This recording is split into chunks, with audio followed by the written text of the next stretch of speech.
અમદાવાદના વટવા આવાસ યોજનામાં થયેલ ભ્રષ્ટાચાર મુદ્દે કોંગ્રેસ પક્ષે મેયરને આવેદનપત્ર આપી સીબીઆઈ તપાસની માંગણી કરી।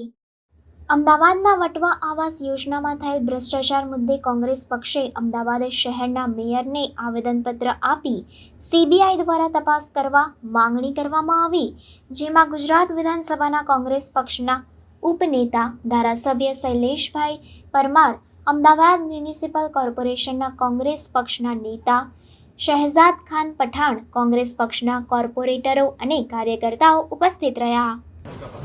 જે રીતે દારૂ પીનારો વ્યક્તિ હોય એને રોડ પર પોલીસ પકડી જાય, પણ જે અડ્ડો ચલાવતો હોય એને પોલીસ પકડવા જતી રહે કે એને હપ્તા મળે છે।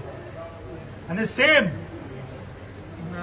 એ બ્રિજની વાત હોય કે આવાસની વાત હોય, એ જે નાનો પોટલી પીતો અધિકારી કે કોઈ કશે કોન્ટ્રાક્ટર એને પકડવામાં આવશે, પણ જે અડ્ડા ચલાવે છે એટલે જે મોટા મગરમચ્છો છે એ મગરમચ્છોને ભારતીય જનતા પાર્ટી પકડશે નહીં।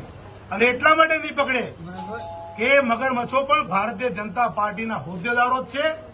અને આપણે જોયું હશે કે જે રીતે ખારીકટ કેનાલની અંદર પણ થયેલો ભ્રષ્ટાચાર, અનેક ભ્રષ્ટાચારના મુદ્દાસર ભારતીય જનતા પાર્ટીના આગેવાનોના ધ્યાનમાં જ્યારે આવ્યું છે, ત્યારે અહીંયા જે લોકો શાસન કરતા હતા, કે જે લોકો વહીવટ કરતા લોકો હતા, એવા વહીવટ કરતા લોકોને ભારતીય જનતા પાર્ટી અહીંયાથી દૂર કર્યા છે। કેમ દૂર કર્યા? જો તમે સારો વહીવટ કરતા હતા, સારું શાસન આપતા હતા, તમારા અનુભવનો નીચલા અધિકારીઓને લાભ મળતો હતો, કેમ દૂર કર્યા? કારણ કે ભ્રષ્ટાચારથી એ લોકો ખતબત્તા હતા। અને આટલો જ મોટો ભ્રષ્ટાચાર એ બ્રિજમાં પણ થયો છે, ખારીકટ કેનાલમાં પણ થયો છે, અમદાવાદ શહેરની અંદર રોડની પણ અંદર થયેલો છે, નળ ગટર પાણીમાં પણ થયેલો છે, અને અત્યારે સૌથી મોટો ભ્રષ્ટાચાર આવાસમાં થયેલો છે। શૈલેષભાઈ, એવું માનો છો કે 2012માં સેન્ટ્રલ ગવર્મેન્ટની ગ્રાન્ટ હતી એટલા માટે આ આવાસો ફાળવામાં નથી આવ્યા? ભારતીય જનતા પાર્ટીની નીતિ તો રહેલી જ છે। જવાહરલાલ નહેરુ વિશે બોલનારી આ ભારતીય જનતા પાર્ટીને એ ખબર નથી કે જવાહરલાલ નહેરુ 16 વર્ષ જેલમાં રહ્યા હતા, ત્યારે 14 વર્ષ દેશના વડાપ્રધાન બન્યા હતા।